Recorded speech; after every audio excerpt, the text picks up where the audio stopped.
Hello बच्चों, how are you?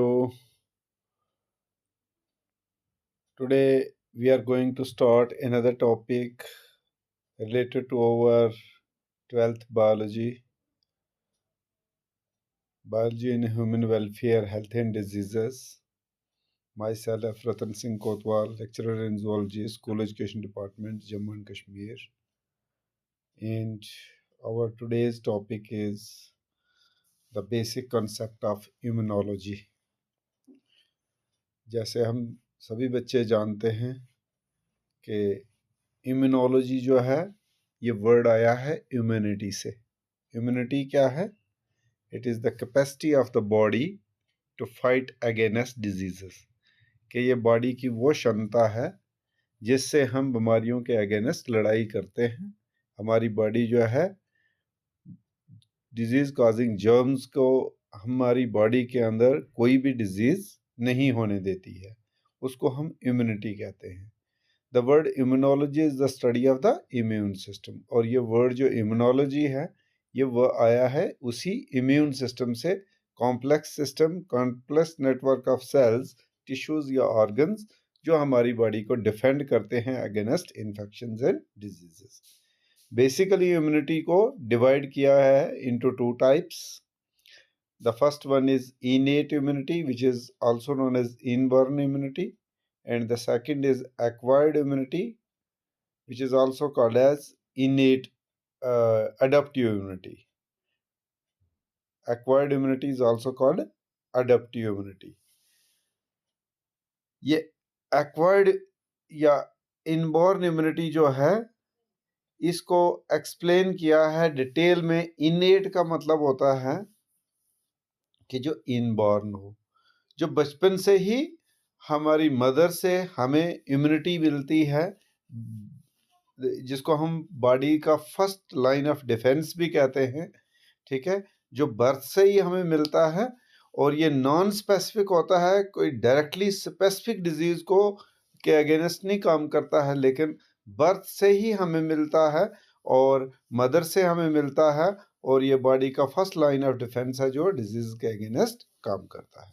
For example इसमें physical barriers आते हैं, जैसे स्किन है, जैसे म्यूकस मेम्ब्रेन्स है, जैसे केमिकल बैरियर्स हैं, स्टमक के अंदर एसिड वगैरह है, HCl है, टीयर्स हैं, cellular components like macrophages and natural killer cells, सभी जो हैं ये इननेट इम्यूनिटी को इंक्लूड करते हैं। सेकंड है एक्वायर्ड इम्यूनिटी। एक्वायर का मतलब कि अपने लाइफ टाइम में जो हम एक्वायर करते हैं या अडॉप्ट करते हैं उसे हम कहते हैं एक्वायर्ड इम्यूनिटी या अडॉप्टिव इम्यूनिटी। एक्वायर्ड इम्यूनिटी जो है वो डेवलप होती है over a life time through exposure to specific pathogens के। जैसे जैसे हमारी बॉडी जो है एक्सपोज होगी पैथोजेंस के अगेंस्ट या हमारी बॉडी के अंदर आर्टिफिशियली वैक्सीन्स को इंजेक्ट किया जाएगा तो उससे हमारी बॉडी के अंदर जो है इम्यूनिटी डेवलप होगी। और ये एक्वायर्ड इसलिए हमने नाम इसको दिया क्योंकि ये हम आर्टिफिशियली एक्वायर कर रहे हैं, अडॉप्ट कर रहे हैं। इसको दो हिस्सों में डिवाइड किया है अपने कन्वीनियंस के लिए, लर्न रखने के लिए। और इसमें आती है हमारी ह्यूमरल इम्यूनिटी जिसको हम बोलते हैं antibody mediated immunity and cell mediated immunity जो टी सेल से बनती है। ये जो एक्वायर्ड इम्यूनिटी है इसको अगेन डिवाइड किया है into two types, the active and the passive. ठीक है, और फिर एक्टिव भी दो तरह की होती है, natural active immunity and artificial active immunity. और सिमिलरली पैसिव इम्यूनिटी भी दो टाइप्स में डिवाइड की गई है, passive natural immunity and artificial passive immunity. सबसे पहले हम बात करेंगे कि एक्टिव इम्यूनिटी का क्या मतलब है या एक्टिव इम्यूनिटी किस काम आती है। एक्टिव इम्यूनिटी का मतलब है कि बेसिकली जो लाइफ लॉन्ग हो, बहुत देर तक हमारी बॉडी के अंदर जो है डिजीज कॉजिंग जर्म्स को अटैक करने में हेल्प करती है, उसे एक्टिव इम्यूनिटी कहा जाता है। एक्टिव इम्यूनिटी की बेसिकली अगर हम कुछ एग्जांपल्स के साथ बात करें कि जैसे naturally acquired immunity active immunity कौन सी होगी? This develops after an individual encounters a pathogen, that is a virus or a bacteria, and experiences this disease, triggering the body's immune response to produce antibodies. कि basically जब हमारी body के अंदर कोई disease cause हो जाती है किसी बैक्टीरिया या किसी वायरस की वजह से, तो ये हमारे बॉडी के इम्यून सिस्टम को ट्रिगर करती है एंटीबॉडी प्रोडक्शन करने में। तो जब वो एंटीबॉडीज हमारे अंदर एक बार प्रोड्यूस हो गई तो दोबारा कभी भी अगर ऐसा कोई पैथोजन, ऐसा कोई डिजीज कॉजिंग एजेंट हमारी बॉडी को अटैक करे तो हमारी बॉडी के अंदर जो प्रेजेंट एंटीबॉडीज हैं उसके अगेंस्ट काम करती हैं और उसको किल कर देती हैं। तो बेसिकली इसीलिए इसको मैंने लॉन्ग लास्टिंग बोला, क्योंकि ये एक्टिव इम्यूनिटी है, बड़ी देर तक लाइफ लॉन्ग जो है हमारी बॉडी के अंदर काम करती है। तो नेचुरली एक्वायर्ड का मैंने आपको एग्जांपल दे दी कि ये नेचुरली एक्वायर्ड का मतलब कभी भी अगर नेचुरली हमारी बॉडी के अंदर कोई डिजीज कॉज होती है तो उसके अगेंस्ट जो है हमारी बॉडी ट्रिगर करती है और हमारी बॉडी के अंदर एंटीबॉडी प्रोडक्शन होती है। जो आर्टिफिशियली एक्वायर्ड एक्टिव इम्यूनिटी है वो कैसे होगी? This is included through vaccination.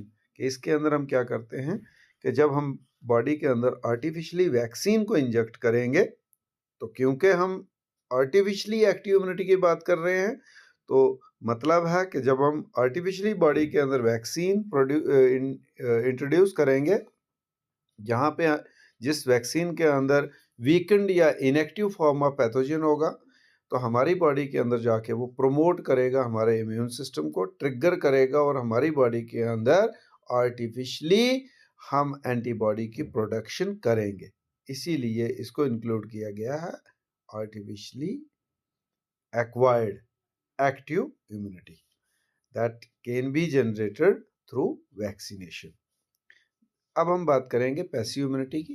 Passive जो है it is not long lasting, it is a short lived immunity produced in our body. It is again divided into two types: naturally acquired passive immunity and artificially acquired passive immunity.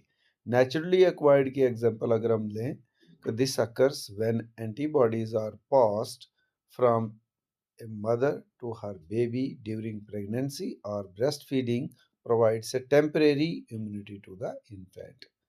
अगर हम naturally की बात कर रहे हैं तो naturally का मतलब है कि नेचुरली जो मदर से बच्चे के अंदर जो या अपने एंटीबॉडीज़ जाएंगी तो वो कुछ देर तक हमारे बच्चे को जो है, हमारे इन्फेंट को ब्रेस्ट फीडिंग के दौरान जो है प्रोटेक्ट करती हैं अगेंस्ट डिजीज़। इसीलिए क्योंकि ये शॉर्ट लिव्ड है इसीलिए ये पैसिव के अंदर इंक्लूड की गई है। क्योंकि ये नेचुरली मदर से मिलती है इसलिए इसको हम नेचुरली एक्वायर्ड पैसिव इम्यूनिटी कहते हैं। लेकिन अगर हम सेकंड टाइप्स की बात करें आर्टिफिशियली एक्वायर्ड, तो आर्टिफिशियली एक्वायर्ड का मतलब है कि जो हमें मिलती है किसी आर्टिफिशियली एंटीबॉडी को अपनी बॉडी के अंदर इंजेक्ट करने से, या किसी इम्यूनोग्लोबुलिन को अपने किसी इंडिविजुअल के अंदर आर्टिफिशियली इंजेक्ट करने से जो नॉन इम्यून इंडिविजुअल के अंदर उसको इंट्रोड्यूस करेंगे तो वो हमारी बॉडी को टेम्परेरी प्रोटेक्शन देगी against a specific disease but for a short period of time. Okay बच्चों, थैंक यू।